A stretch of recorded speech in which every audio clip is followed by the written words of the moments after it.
Hello everybody, आज की इस वीडियो में आप सभी का स्वागत है। आज कल हमने पढ़ाया था उससे आगे की पढ़ाई जारी करेंगे।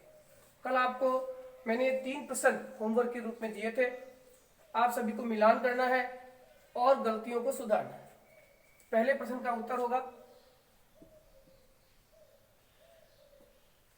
सक्षम को आप पूछोगे कौन, जवाब मिलेगा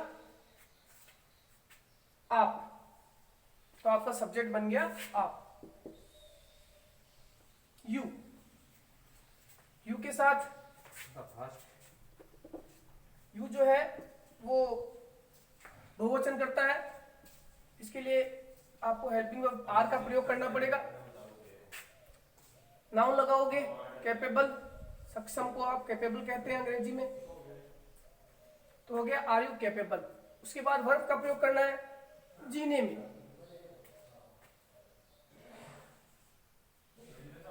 इन लिविंग, ये आपका वर्ब हो गया। इसका ऑब्जेक्ट हो गया क्या जीने में, जीवन जीने में। टू लिविंग लाइफ, ये आपका डायरेक्ट ऑब्जेक्ट हो गया। उसके बाद आपके पास दो शब्द बच गए, भारत में और स्वतंत्रता पूर्वक। तो दोनों ही को हम एडवर्ब्स के रूप में लिखेंगे। स्वतंत्रता पूर्वक फ्रीली और भारत में इन इंडिया। क्वेश्चन मार्क आगे लगा दिया जाएगा। इस प्रकार से पहला वाक्य है are you capable in living life freely in India. मिलान करें, जो भी गलतियां है उसको सुधारें। दूसरा क्वेश्चन है राम को आप सुझाव देने के लिए क्यों इच्छुक नहीं हो। इच्छुक कौन नहीं है, आप। तो सब्जेक्ट इसमें भी आप है। ठीक उसी प्रकार से इसमें सहायक क्रिया आर, सब्जेक्ट बनेगा यू। नहीं शब्द आया है तो इस सब्जेक्ट के बाद नॉट का प्रयोग करें। आर यू नॉट इच्छुक, आपका नाउन बन जाएगा। इसे हम बोलते हैं willing. Are you not willing, verb लिखेंगे देने के लिए। टू गिव, क्या देने के लिए, सुझाव। ऑब्जेक्ट के रूप में लिख सकते हैं सजेशन।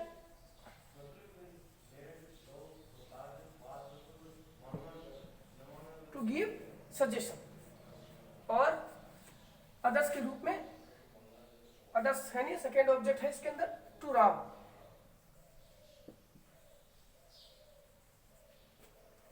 बाकी वाक्य पूरा हो चुका है। एडवर्बल का इसमें प्रयोग नहीं किया गया है। इस प्रकार से ये आपका ऑब्जेक्ट है, ये भी आपका ऑब्जेक्ट है, यहाँ पे ये वर्ब है, ये सब्जेक्ट है। तो इस प्रकार से आपका वाक्य बन चुका है। तीसरा वाक्य, जो भी गलतियां हैं ध्यान से देखें और उसको सुधार करें। भारत में वर्तमान में सरकार कोरोना को खत्म करने के लिए बिल्कुल सक्षम है। तो बिल्कुल सक्षम कौन है, सरकार, गवर्नमेंट।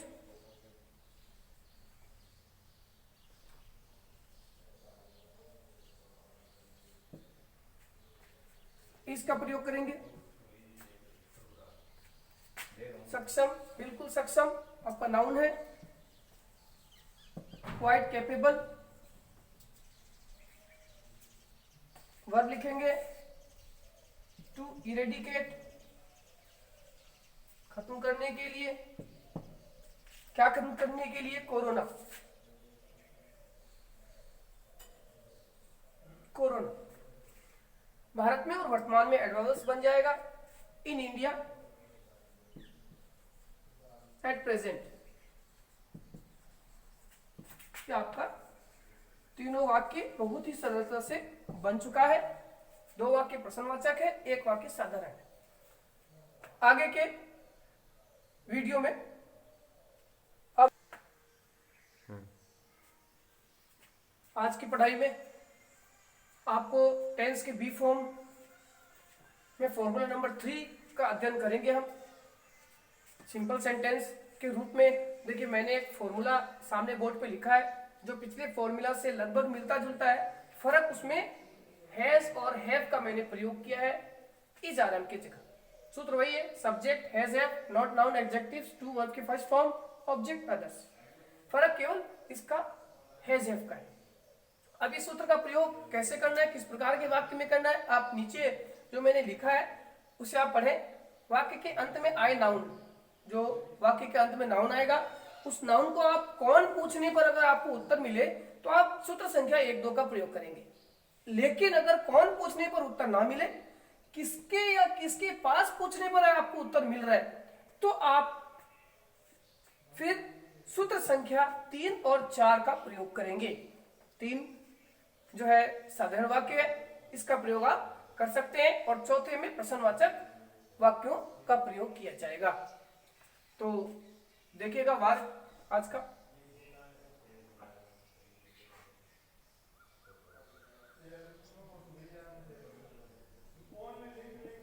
राम के पास आज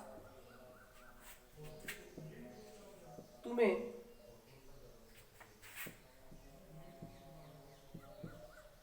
सुझाव देने के लिए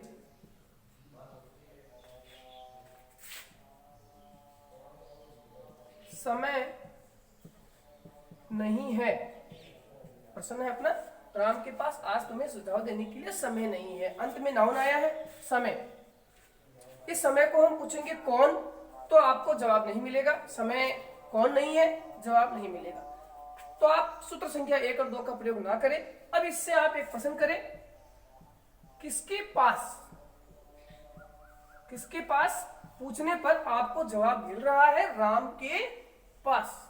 तो ये आपका वाक्य का सब्जेक्ट बन गया और आपको सूत्र मिल गया संख्या 3। साधारण वाक्य, नकारात्मक वाक्य के लिए सूत्र संख्या 3 का प्रयोग करें। ये आपका सब्जेक्ट हो गया, ये आपका नाउन हो गया।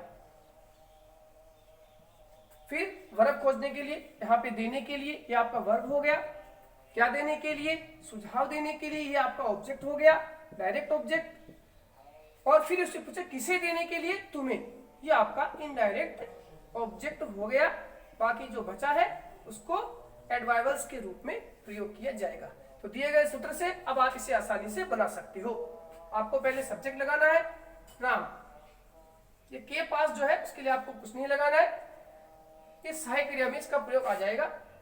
एक वचनकर्ता के साथ हैज का प्रयोग करें और बहुवचनकर्ता के साथ हैव का प्रयोग होगा। राम हैज, नॉट भी है, नहीं आया इसलिए नॉट लगाएं। नाउन आपका समय है, Ram has not time, verb लगाए। टू देने के लिए गिव, क्या देने के लिए, direct object, suggestion. Indirect object भी है, तुम्हें किसे पूछने पर मिलेगा, किसे देने के लिए तुम्हें, टू का प्रयोग करें साथ में, टू यू, और एडवर्ब्स के रूप में टुडे।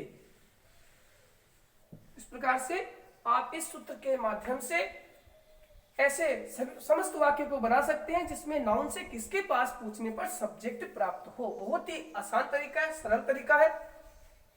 एक वाक्य और देखें।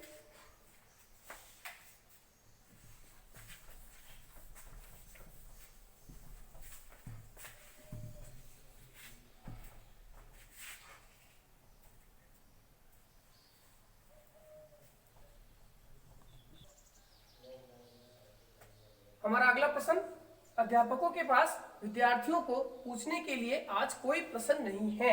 फिर आप जाइए नाउन के पास, नाउन है कोई प्रश्न। कोई प्रश्न को आप पूछोगे कोई प्रश्न कौन नहीं है, कोई जवाब नहीं मिलेगा। फिर आप इससे पूछोगे कोई प्रश्न किसके पास नहीं है, तो आपको तुरंत जवाब मिल जाएगा अध्यापकों के पास। तो ये आपका सब्जेक्ट हो गया और सूत्र संख्या भी आपको 3 का प्रयोग करना है।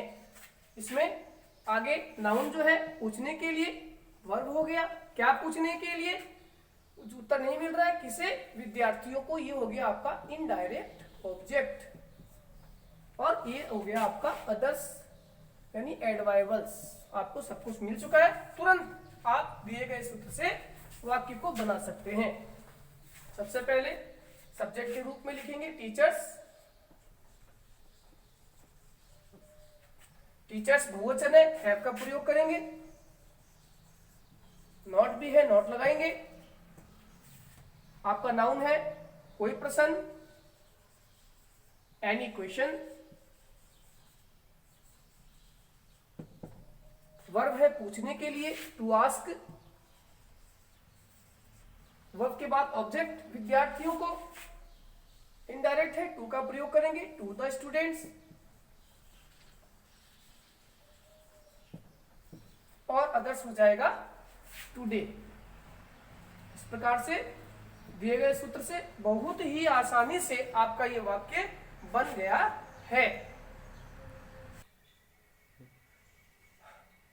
आज आपको दो प्रश्न गृह कार्य के रूप में दिया जा रहा है। पहला प्रश्न है, एक बार देख ले ध्यान से। सरकार के पास वर्तमान में गरीबी मिटाने के लिए कुछ अच्छी योजनाएं हैं। योजनाओं को आप स्कीम्स बोल सकते हो, गरीबी को आप पुअर्टी, मिटाने को एरिडिकेट आप लिख सकते हो।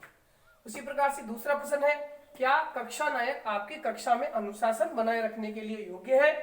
तो ये जो मैंने आपको 3 सूत्र लिखाए हैं, उन तीनों सूत्रों में से किसी 2 सूत्र से ये वाक्य बनेंगे, आपको बनाना है। और ज्यादा से ज्यादा आपको जो है गलतियां कम करने का प्रयास करना है। कल मैं आपको इन दोनों प्रश्नों का उत्तर दूंगा।